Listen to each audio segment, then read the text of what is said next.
Kita menantikan berita Nusantara. Pihak kepolisian menyebut kesaksian Firza terkait kasus pornografi bisa menjadikan Rizik Syihab sebagai tersangka. Polisi kini telah bekerja sama dengan Interpol untuk mencari keberadaan Rizik di luar negeri. Kepala Bagian Mitra Mabes Polri, Kombes Polisi Awi Setiono menyebutkan jika kesaksian yang diberikan Firza nantinya bisa menjadikan Rizik sebagai tersangka. Agar proses hukumnya berjalan lancar, pihak kepolisian pun mendesak Rizik segera pulang ke tanah air guna menjalani pemeriksaan. Menurut Awi, jika tidak bersalah, seharusnya Rizik tidak perlu takut untuk pulang dan menghadapi proses hukum. Mabes Polri juga telah menjalin kerjasama dengan pihak Interpol untuk mencari keberadaan Rizik dan memulangkannya ke Indonesia. Surat penjemputan paksa pun telah dikeluarkan, lantaran Rizik telah 2 kali mangkir dari agenda pemanggilan.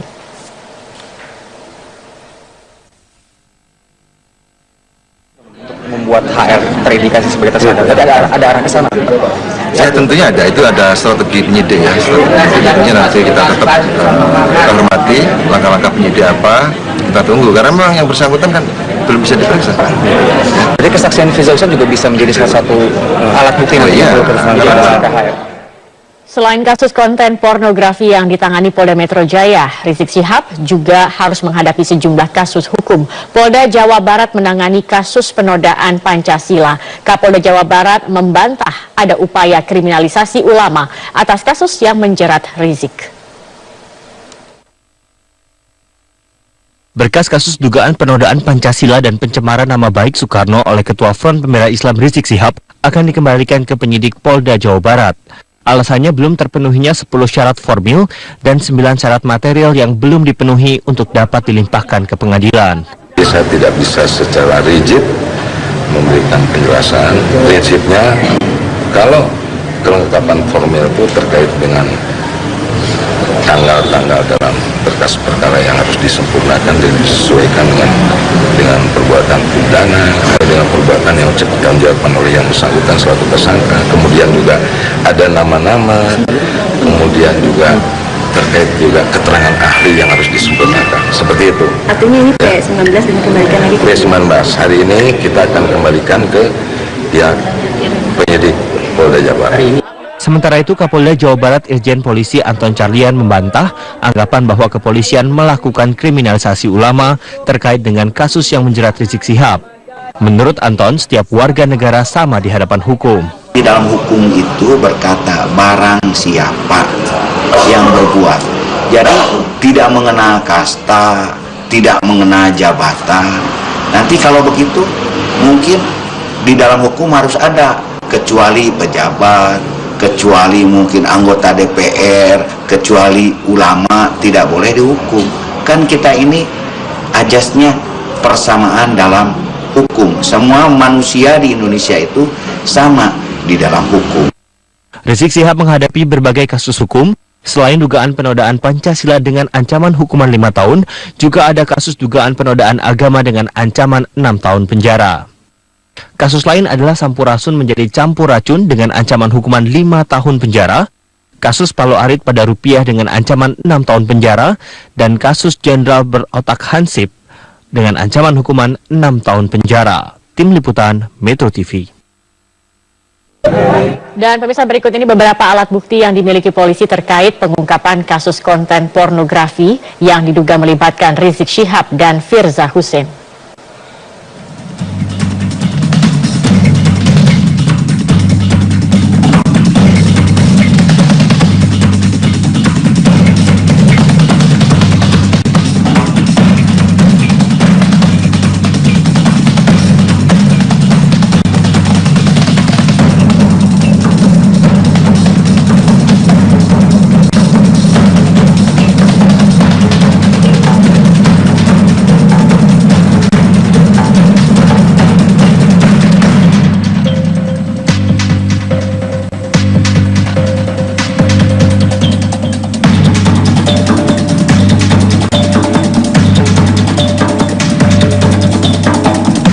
penyidik menetapkan Firza sebagai tersangka setelah menemukan 2 alat bukti yang cukup, yaitu berdasarkan keterangan saksi, keterangan ahli, dan juga barang bukti lainnya.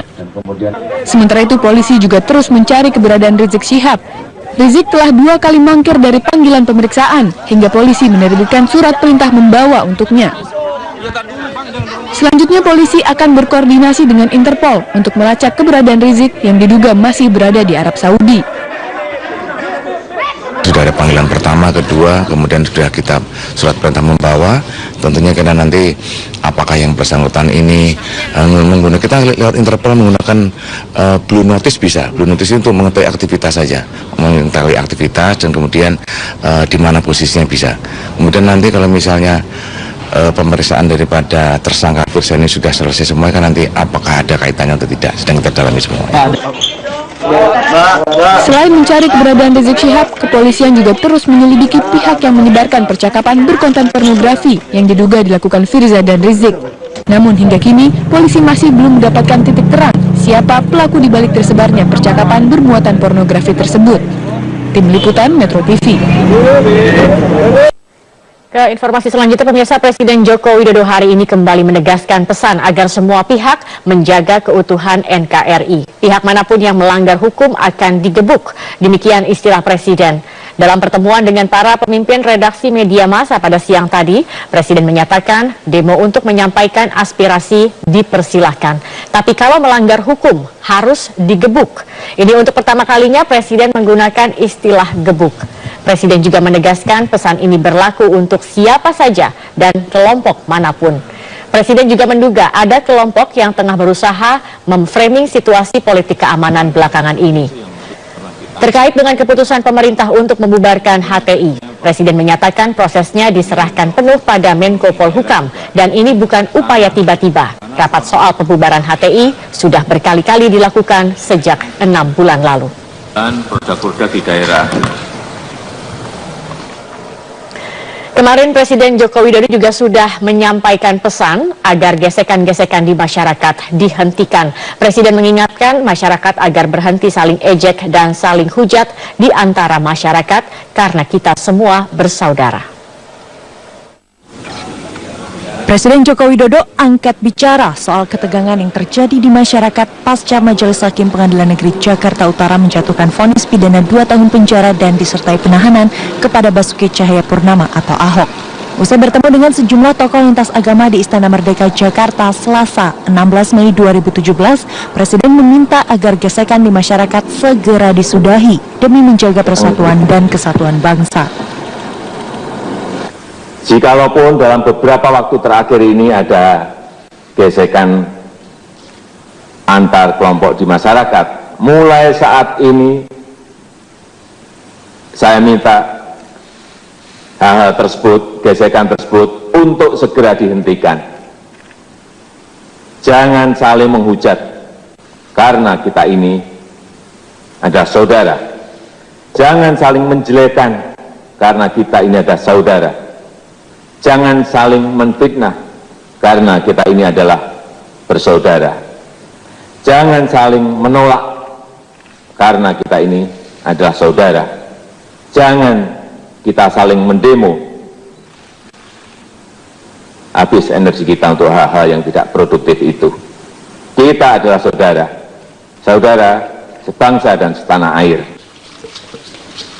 Pernyataan Presiden ini disambut sejumlah tokoh agama. Mereka pun tegaskan komitmennya untuk terus menjaga dan memperkokoh persatuan bangsa. Kami bersepakat dan mendukung upaya-upaya pemerintah, Bapak Presiden dan seluruh jajarannya untuk menjaga kesatuan dan persatuan bangsa. Kami juga mendukung upaya pemerintah untuk menghentikan segala upaya yang dapat menimbulkan terjadinya konflik di masyarakat. Ada manipulasi di mana dibenturkan ya kepentingan-kepentingan agama dengan politik, dan itulah politisasi agama yang terjadi. Nah, kalau pola-pola ini terus terjadi, ini nggak sehat bagi demokrasi kita, Pancasila, bagi keutuhan NKRI. Dalam kesempatan itu, Presiden juga menginstruksikan Kapolri dan Panglima TNI untuk menindak tegas oknum yang mengganggu persatuan negara kesatuan Republik Indonesia serta menyimpang dari Pancasila dan Undang-Undang Dasar 1945. Tim Liputan Metro TV. Pemirsa, kami akan kembali dengan informasi lainnya, di antaranya Satgas Pangan menemukan dugaan penimbunan